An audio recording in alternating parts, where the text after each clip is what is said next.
Nagbabagang balita. Ramdam niyo na ba ang init ng panahon? Paano nga ba makaiwas sa peligrong dulot ng init? Yan ay uulat ni Ka Rafael. Ka Rafael, ano nga bang balita dyan? Tagaktak ang pawis na magkaibigan na sila Geno at Jana. Ngayon, narito po sila sa aking likuran. At ma'am and sir, ano po ang epekto ng mainit na panahon sa inyong pag-aaral? Minsan po nakaka-absent kami dulot ng mainit na panahon at saka pinagbabawalan po kami dahil nagkaroon kami ng Yun po yung isa sa dahilan kung bakit minsan nakakaskip po kami ng classes.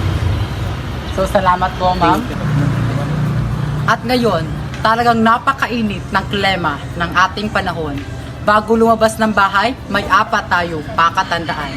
Una, kailangan natin magsuot ng maaliwalas sa damit.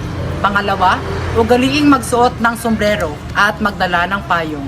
Pangatlo, ang pinaka-importante at mahalaga sa lahat, kailangan nating uminom ng maraming tubig upang iwas dehydration. Pang-apat, kailangan natin maglagay ng sunscreen sa ating katawan upang maiwasan ang sunburn. Yan lamang po. Back to you, Ka Roger. Maraming salamat, Ka Rafael. Kaya naman, ugaliing gawin ang mga bagay na nakakapagpaiwas ng sakit na dulot ng matinding init.